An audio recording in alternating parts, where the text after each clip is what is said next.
모든 영상에 소개하는 내용들은 각자의 판단에 맡깁니다. 리 에이스 채널은 항상 모든 영상에 있어서 유료로 하는 것들은 신중하게 결정하시는 것이라고 말씀드립니다. 아울러 무료로 하는 것들 역시 각자의 판단으로 선택해서 결정하시는 점이라는 것을 강조드립니다.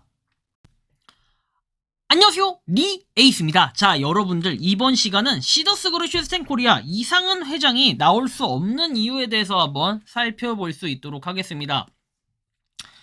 배상 명령 신청이라고 여러분들 들어보셨죠? 추가적인 소송이 계속해서 이 사건과 병합이 돼가지고 이렇게 진행이 되고 있다라는 거 여러분들 혹시 알고 계십니까? 굉장히 좀 심각한 사건인데, 이러다 보니까 당연히 여러분들이 알고 있는 이상은 회장이 일주일 뒤면 나올 수 있다 이런 얘기들 결과들 나오죠. 그런 것들의 가능성은 굉장히 낮다라고 보시면 될 것 같아요. 이상은 회장이 절대로 나올 수 없는 이유에 대해서 한번 이번 시간 제대로 다뤄드릴 수 있도록 하겠습니다. 자, 일단은요, 이상은 회장 지금 보시면은 가장 좀 중요하게 여겨지는 게, 자, 신청 사건이 갑자기 무더기로 뭔가 이렇게 1152, 53, 54, 55, 56, 57, 58 해가지고 7건이 갑자기 늘어났습니다. 도대체 이 사건들은 무엇을 의미할까요? 자, 공판 준비기일은 14시 5분 계속 그대로 되어 있습니다. 2월 28일. 한편 변호사 사임서도 제출을 했습니다. 그쵸? 자, 그리고 이 땡땡땡 진정서 제출을 했고요. 우리는 이거에 대해서 이번에 사건 번호를 기준으로 한번 살펴볼 필요가 있겠는데, 자, 초기 1152에서 배상 명령이라고 되어 있죠. 접수일은 2월 13일에 되어 있고, 형제 73244 해가지고 되어 있습니다. 그러니까 형사사건에 대해서 이렇게 지금 배상 명령 신청으로 넘어왔다라는 거, 이것은 여러분들이 딱 봐도 아시겠지만 상당히 심각한 이런 부분을 초래할 걸로 예상이 됩니다. 이거에 대해서는 이제 시작이다 보니까 상당히 심각한데, 자, 배상 명령 관련 변호사 문의 와서 답변 와서 공유를 드린다. 방판법 위반으로는 배상 명령 신청에도 받아들여질 가능성이 없다. 말 그대로 법률 위반은 따지는 거지 피해와 관계없는 사건이라고 얘기를 하고, 사기 재판 시에 신청 가능해서 로펌 통한 단체 고소한 사람도 가능. 하지만 피해자 수가 너무 많아 재판에서는 받아주지 않을 것. 자, 피해자 수가 많아 피해 액수에 대한 정확한 판단이 물리적으로 어렵기 때문에 피해자가 한두 명이면 가능하다. 이렇게 얘기를 하고, 결론, 추후 사기 재판 시 배상 명령 신청은 가능. 하지만 형사에선 다뤄지지 않을 것. 피해자가 많음. 그냥 차라리 민사가 나을 수 있다. 이렇게 얘기를 하는데요. 일단은 배상 명령 신청이라는 거, 이거 자체가 통상적으로 봤을 때 여러분들 형사사건의 일종의 사건 자체가 이게 입증이 돼서 뭔가 이게 사기다, 문제다 이렇게 드러나면은 그 다음부터는 뭘 할 수 있습니까? 이런 사건에 대해서 좀 다룰 수가 있어요. 배상 명령으로. 그런데 배상 명령을 하더라도 뭡니까? 결국에는 보통 안 되는 경우들이 그냥 대다수라고 보시면 됩니다. 어쨌든 이러한 부분을 우린 좀 참고할 필요는 있겠고, 어쨌든 간에 이런 부분까지 지금 살펴볼 수 있겠지만 추가적인 내용을 좀 더 살펴봅시다. 자, 2024 고압 3사 해가지고 나와있고, 현재 일단 사임서를 제출한 거 외에도 한번 특이사항이 있었나 보면은 2월 13일에 또 박순예 씨가 반성문을 제출합니다. 이분은 도대체 반성문을 몇 번이나 제출을 한 걸까요? 자, 세보면 한 번, 두 번, 그쵸? 그 다음에 세 번, 그리고 네 번, 계속해서 제출합니다. 5번, 자, 그 다음에 6번, 야, 이 계속해서 제출을 하는데 지금 6번째 제출을 합니다. 그래서 지금 보면은 그런 우리 탄원서 제출한 거죠. 탄원서 볼까요? 자, 탄원서가 엄벌 탄원서도 있고, 엄벌 탄원서가 한 건, 그 다음에 2건, 그리고 다른 것들은 없어요. 그죠? 2건 정도가 있고, 자, 그 다음에 나머지 17건, 그냥 탄원서, 그죠? 그리고 탄원서가 한 번 말고, 그다음 쭉 보면은 탄원서, 자, 2번, 그쵸? 그리고 이렇게 2건 더 있고, 3번, 자, 그 다음에 쭉 보면은 탄원서 4건, 5건, 자, 그리고 6건, 그 다음에 7건, 요 정도가 좀 있겠네요. 자, 아무튼 이렇게 계속해서 탄원서를 제출하고, 여기 진정서 제출도 했네요. 아무튼 탄원서, 진정서 다 좋습니다. 이것저것 제출을 하다 보면은 뭐라도 결과가 나오겠죠.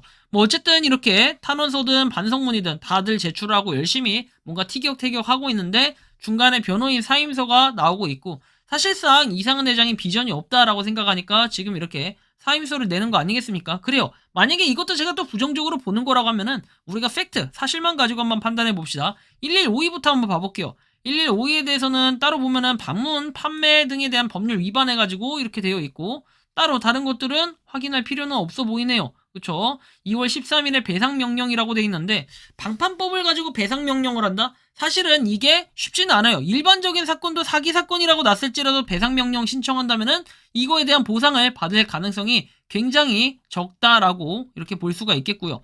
자, 그 다음에 내용을 보면은 뭐 1153 못 가요. 자, 1153 역시도 마찬가지로 본인 사건 해가지고 돼 있는데 그러니까 뭐 개인이 여러 건으로 해가지고 개개인이 한번 신고를 했을 수도 있고 아니면은 단체로 해가지고 몇 명이 신고를 했을 수도 있고 뭐 그거에 대해서는 아직은 정확히 알 수는 없다. 그죠?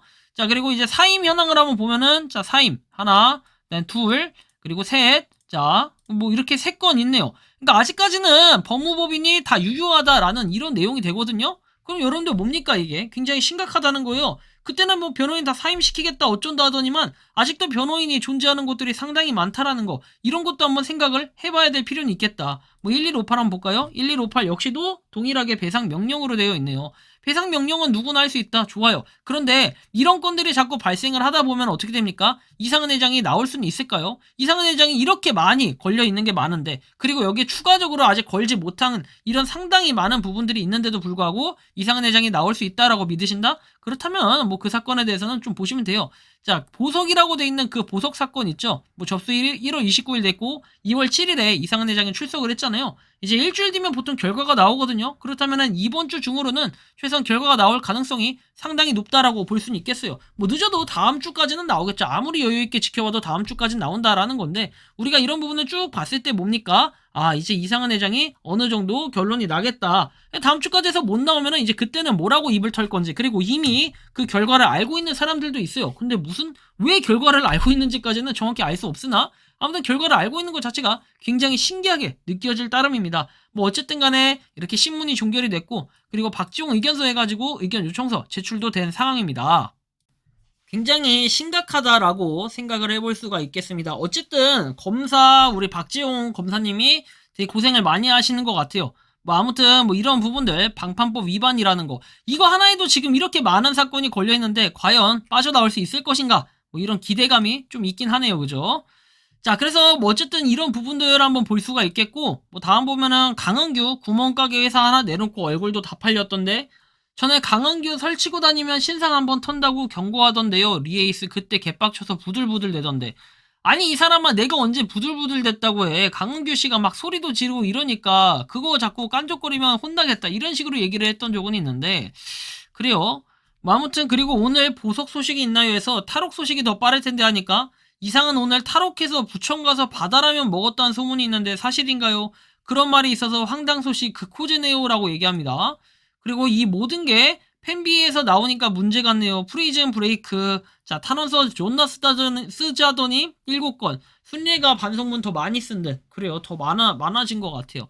검사 박지용 실적 좀 나오겠네요. 검사. 그러면 드디어 누군가의 변호사가 저걸 한 건가요? 이상한 머리 박지용, 박지드래곤이네요. 진짜 심각한 상황이 지금 벌어지고 있어요. 여러분들이 사건 번호만 조회해도 그대로 나오는 걸 가지고 거짓말이다, 아니다 이렇게 얘기하는 분들은 도대체 뭘까요? 그냥 그 사람들이 사기꾼이고 여러분들 진실을 덮는 사람들이에요. 진짜 양아치 같은 집단이라고 볼 수 있죠. 끝까지 여러분들을 믿게 한 다음에 어떻게 합니까? 돈 하나라도 더 떼가고 싶은 그런 마인드로 계속해서 유지를 하고 있다는 거. 이것은 분명 상당히 심각한 부분으로 자리매김을 할 것입니다. 여러분들 이게 정상적인 회사의 운영 방식이라고 생각을 하시나요? 그렇다면 정상적인 회사의 운영 방식이라면 과연 이 시더스그룹 슈스텐코리아의 미래는 어떻게 될까요? 그렇게 신명나게 욕만 해서 될 게 아니라 그렇다고 신명나게 옹호만 해서 될 것도 아니라고 보여집니다. 결국에 중립기업 받고 봐야겠지 라고 하지만 폰지 사기가 계속 폰지 사기로 보이는 걸 어떡합니까? 이건 중립기업가 아니라 이미 폰지 사기라는 게 세상 만천하에 드러난 상태에서 그 이상 뭘 어떻게 하나요? 그리고 이게 폰지 사기가 아니다? 과연 국가에서도 정말 거지 같은 판결을 내릴까요? 아니요. 그렇지 않다고 봐요. 아직까지 우리나라의 정의는 살아있고 그리고 폰지 사기는 폰지 사기다라고 얘기를 할 수 있는 그런 국가는 맞으니까요. 여기에 뭐 국회의원이라도 한 명 껴있다면 또 모를까. 하지만 그럴 가능성은 거의 제로에 가깝다라고 보시면 될 것 같아요. 자, 아무튼 이번 영상은 시더스그룹 슈스텐코리아가 이상한 회장이 절대 나올 수 없는 이유에 대해서 한번 설명을 해드렸고 배상 명령 신청 이제 추가 소송들이 여러 건 겹쳐 있다 보니까 아마 이상한 회장은 더더욱 나오기 힘들어질 것 같다라는 말씀 드리면서 이번 영상은 여기서 마치는 걸로 하겠습니다. 도움이 되셨다면 구독과 좋아요, 알림 설정 부탁드리겠습니다. 리 에이스였습니다. 감사합니다. 평소에 궁금하셨지만 내가 시도해보기 어렵거나 시간 낭비하고 싶진 않고 새로운 제보를 해주실 분들께서는 아래의 주소로 메일을 보내주시면 제가 해결해드리겠습니다. 단톡방은 유튜브 검색창에 소통창구를 개설했습니다를 검색해주셔서 확인하시면 됩니다. 아울러 채널 멤버십 가입 시 다양한 혜택을 누리실 수 있으니 참고해주시기 바랍니다. 시청해주셔서 감사합니다.